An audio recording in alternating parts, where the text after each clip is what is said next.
Hello, and welcome to uPhilosopher. Today, I wanted to look at the question of what is the most powerful form of protest? Certainly, there's reason to look at this in terms of the fact that there have been some pretty significant protests going on as of late, most notably the women's marches that have been occurring. But certainly, there's a question in terms of, well, if we have millions and millions of people marching, how much does that accomplish? And we don't have to look all that far back to look at the Occupy Wall Street movement, which was certainly significant in terms of its numbers, but one wonders, well, what was really accomplished there? And that's not to say that protest isn't very powerful, that, march is obviously famously, the civil rights marches accomplished a great deal. This isn't to say that they are not powerful or that they are not important, or that even if an immediate end isn't achieved, that they're not worthwhile. That, in fact, getting out one's voice seems at the very least to remind people that one is there and that this idea is important seems a key goal in and of itself that's accomplished just by virtue of being in the protest, that other people can see that they share with you similar values and that they are not alone in their feeling of being somehow ignored or that something needs to be changed. But having said all that, with some recent protests, it seemed like they haven't gotten much traction, at least in terms of policy change. There are those who perhaps feel as if, well, what's the point? We did those marches and we didn't accomplish a lot. Just the other day, I was listening to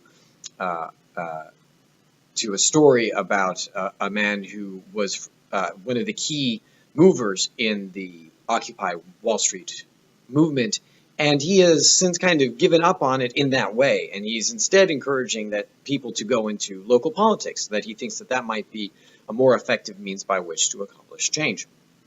So what comes to my mind when I think about this question is, well, firstly, we don't want to ignore the importance of protests, but what's kind of the other side of it? What are we trying to accomplish through protest or through the kinds of actions that we take when we march or hold signs, or so on and so forth?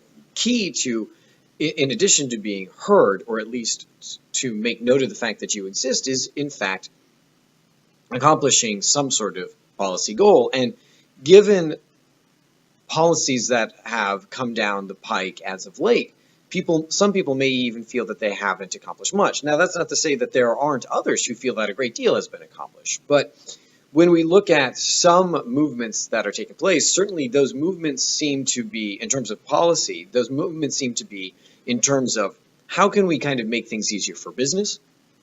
How can we make changes that benefit business, make it easier to do business? Particularly, there's an idea that we really want to be able to help small businesses. And so we've had some interesting motions, obviously.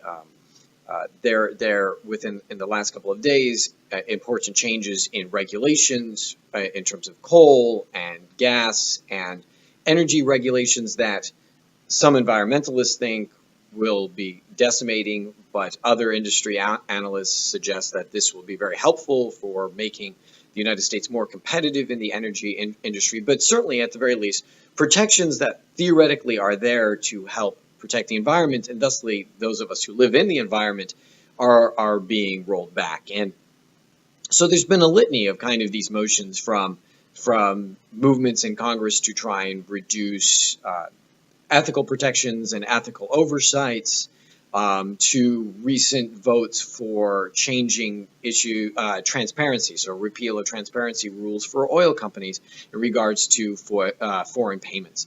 So and we're likely to look at more of these movements that after the collapse of the housing bubble and the Great Recession, that there were a series of laws that were put in place to try and protect the economy and protect the populace as a whole. And some people view them as not necessary anymore. And so we're looking at some repeals that do that. And so this is all just to say, well, there's those who are probably saying to themselves, well, what's the point, right? We made these changes for the environment, and we marched for the environment, and now we're just seeing it be repealed, right? We made these marches and changes in terms of government and the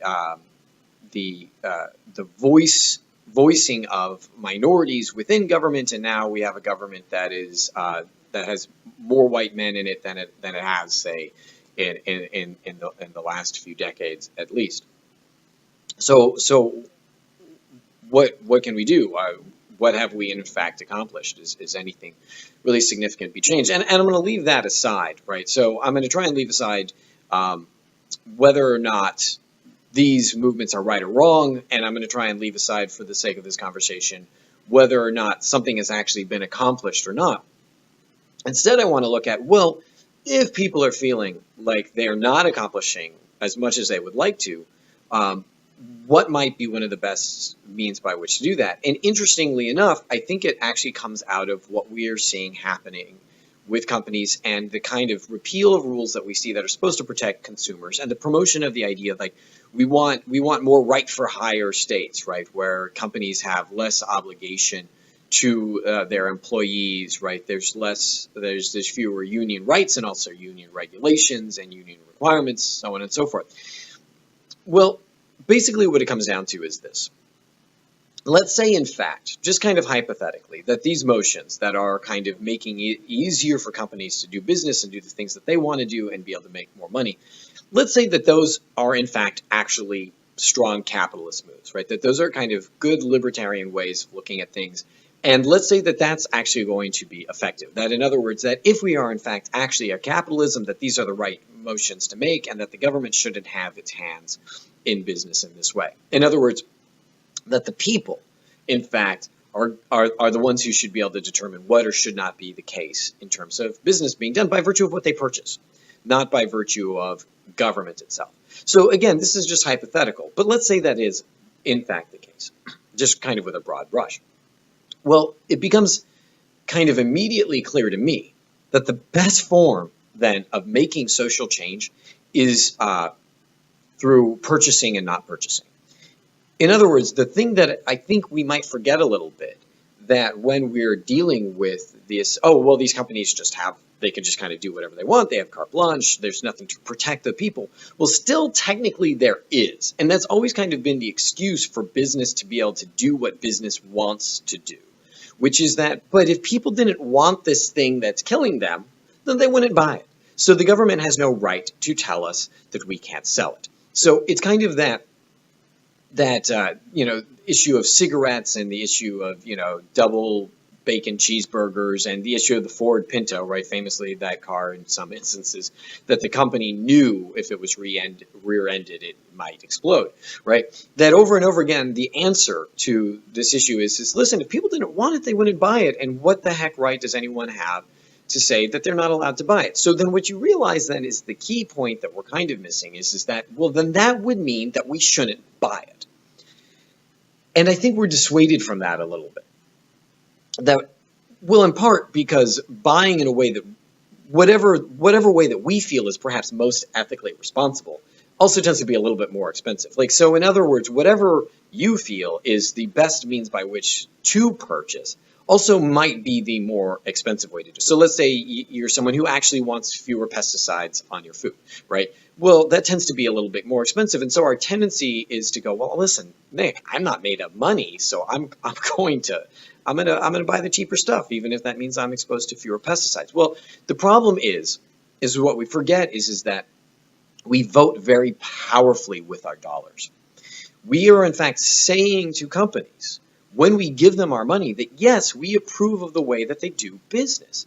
And not only are we saying that we approve of the way that they do business, but we like the product, we like the way that the product is marketed, we like that it's effective in its marketing, we like the way that it is packaged and shipped to us, that we like what's being done with that product. And even you might say, but Nick, I'm not really saying that. I just happen to need or want this aspect of it. But there's no way for a company to discern that. They have no way to know when you buy the product that, well, you don't really agree entirely with the fact that they are, using children in sweatshops. They have no way to, they simply know that, okay, well, this works. It's kind of Darwinian in that way. Like the companies that are going to make money are going to survive. And the ones that don't make money won't survive. And so they have no way of knowing kind of individually, oh, well, when this person gives me their money, they don't really necessarily like that we marketed this way, or they didn't like, they know whatever they were doing was working, and so they have no reason not to continue doing what they're doing.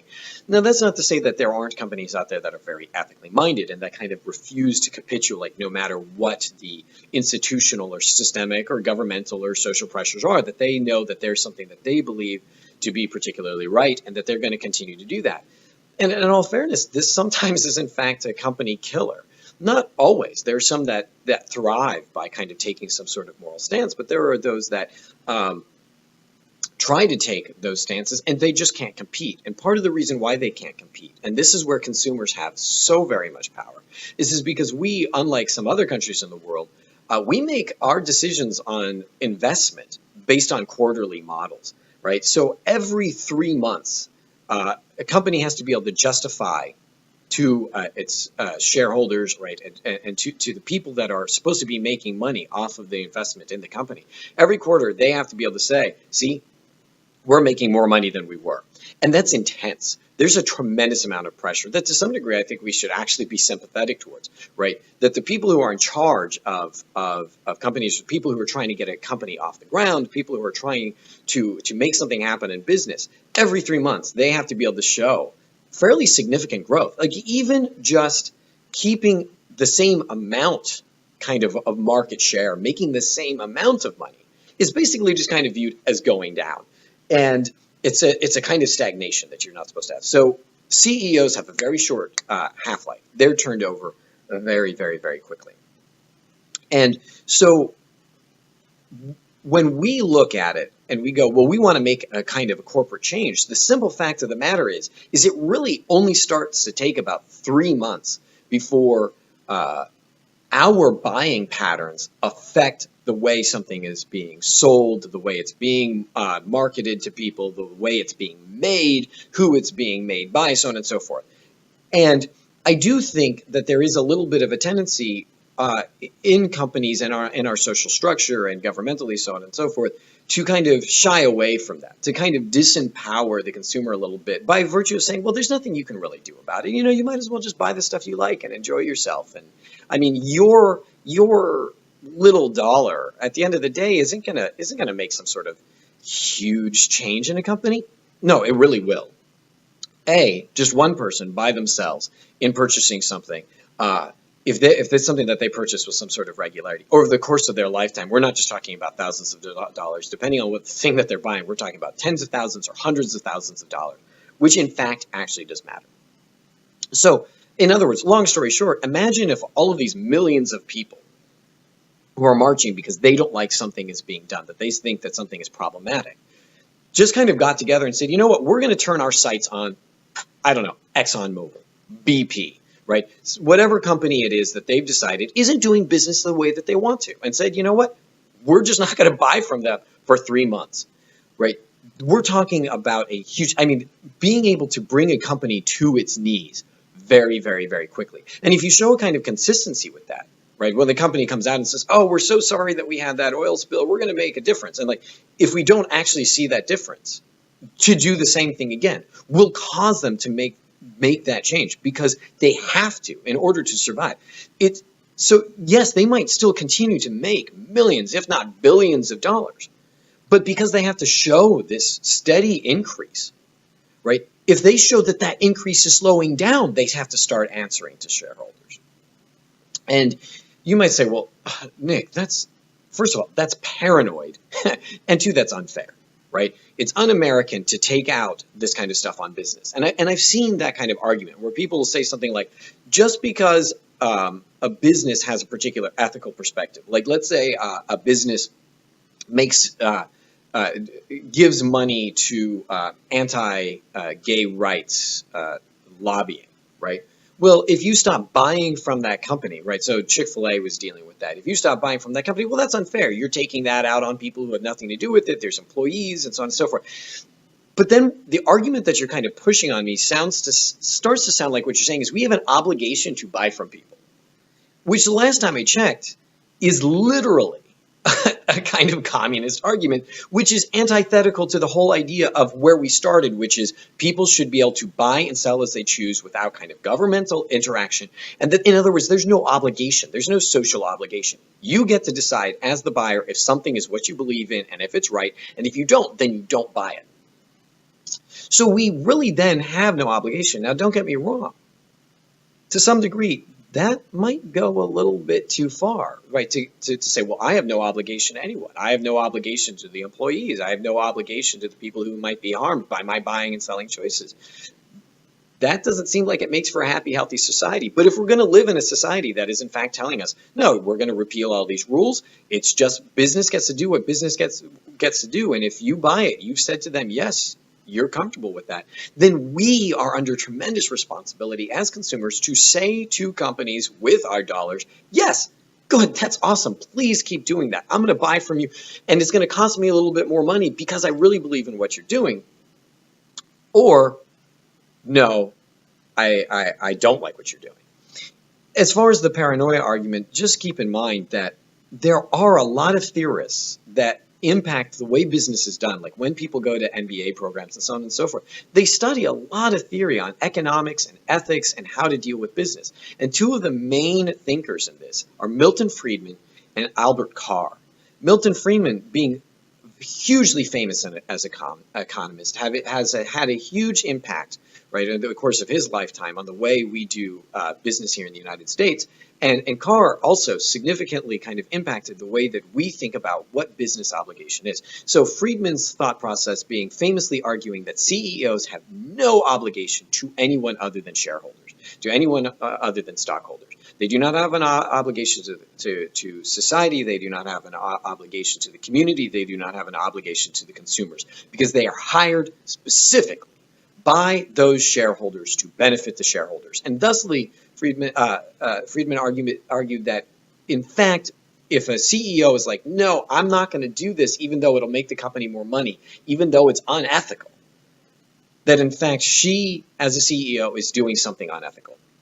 She was hired to do a particular job to benefit those stockholders, and now is putting some separate personal agenda there. And that has had a huge impact on how we do business. That tends to be how we think about it. Albert Carr famously argued that basically doing business is like a game of poker. Everyone knows when they sit down at a game of poker that people are going to bluff. You don't get mad at people for bluffing. And in the same way, so he's arguing that we shouldn't get mad at people for kind of like, you know, if they're going to show us milk in a commercial for cereal and it's actually Elmer's glue, well, that's just part of the game, you know, like you sit down and so they're trying to sell, we're trying to buy, and everyone's trying to kind of get ahead, you know, and you can't really blame anyone for that. The bluffing is part of the game. Well, if this is all the case, and then what that means is that there's an awful lot, though not all, of people doing business who actually believe that they're in competition both with the consumers and with their employees, right? And you see that come out in the employees too, right? So employees who are willing to steal from their company, right? And the companies know that, right? So they're like, well, I'm leaving, you know, I just take a stapler now and then, right? Well, at the end of the day, that costs the company money. So the company's kind of taking that in terms of this playing poker model, right? Okay, you're going to do that. We're going to kind of try and catch you, but you know that we're going to do what's in the best interest of our company as well, even if it means we're not paying you what you are actually worth, if you're not smart enough to know it. So classic example being in academia, they tend to just not give people raises in academia. You basically have to go out, get like an offer from someone else, and then come back and say, see, I'm worthwhile. Other people want to hire me. If you don't give me a raise, I'm going to go over that. Even if you have no intention of moving your family, like you're from Florida and the job's in Arizona. Even if you have no intention of doing that, you really don't want to, and you love your job, you will never see a raise. And I had a very good friend who worked in academia who just, because she didn't have the heart to do that, she thought it was disingenuous to go around when you love your job and you feel loyal to your job, to go and apply to other places. But the problem is that just really only benefited the university for which she was working. So, if the companies for which we work and the companies from which we're going to buy are going to place themselves and us in a position such that they're going to say, listen, we're going to do what's in our best interest because we assume that you're going to do what's in your own best interest, right? You're going to steal from us. You're going to download illegal media, right? You're going to sneak food into the theater. Well, right, we're playing by the same rules that you are. It's basically just a poker game. And then the only real voice that we have, if we want to make them change something, is to stop buying from them. That being said, the positive side of that, because I feel like this sounds a little negative, is you also can reward companies by voting for them with your dollars when they do things that you think are right. And there's a tremendous power in that too. So it becomes very important that we don't forget that we still have a tremendous say, that no matter, for the most part, what happens in legislation right now, that we can make social change simply by choosing to go to a different store or buy a different product. So with that, I hope you have a wonderful week.